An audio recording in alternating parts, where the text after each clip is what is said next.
football coach used to say, you know, it doesn't work if it's all show and no go. And it does appear that this is moving in that direction. You know what? A lot of people have associations when they see this. That's one reason it's catching on so big. It's really interesting. You know, first of all, we're talking about pretty much the ultimate political question in America right now. It's all about Iraq. So what happens here, yeah, it boils down to one guy who went to this meeting, but he put together this video that right now is catching a lot of attention on the internet, and you're going to see here that some of the people he talks to may have been asked a question that they did not expect.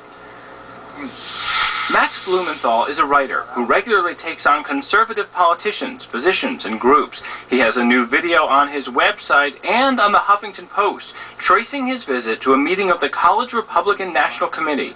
Everyone Blumenthal interviews strongly supports the Iraq War. So that we're not fighting them here in the United States. Not even just Al-Qaeda, the Islamic fascism. But then Blumenthal asks something they may not have expected. Why haven't you enlisted? Why are you not fighting them over there?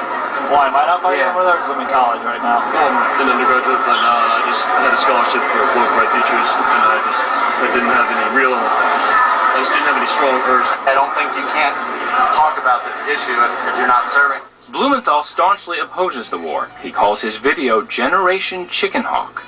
An ideology that says you can support this war, which is not supported by most Americans, and which is wearing down the military without serving in it in any way, or participating in it, or making any kind of sacrifice. Isn't it possible to absolutely thoroughly support a war but not enlist with no hypocrisy? It's possible to absolutely support a war, but at this point, with the military worn thin, I think at this point it is hypocritical, since this country probably needs them to serve.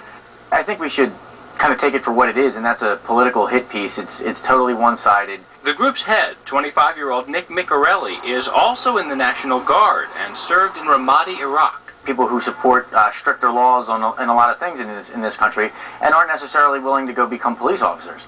He says some college Republicans do enlist. We're more concerned with what the troops think about us than what a bunch of radical left-wing people think.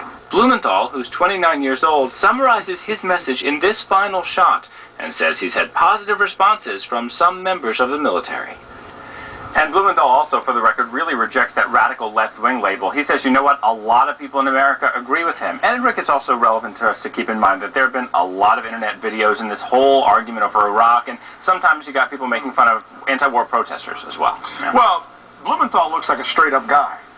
But the people who are in his organization do seem to be taking a hypocritical position. Miccarelli, yeah. I mean, it's certainly like that. That's definitely the way Blumenthal sees it. And the fact is, one reason that he goes after this, one reason he thinks it's so important, is that to him, this isn't just a group of college people. He says, you know what? College Republican organizations are the training ground for people who might one day lead the country. I just got to tell you, I mean, the idea of knowing that you want to be a politician when you're that age just looks a little superficial.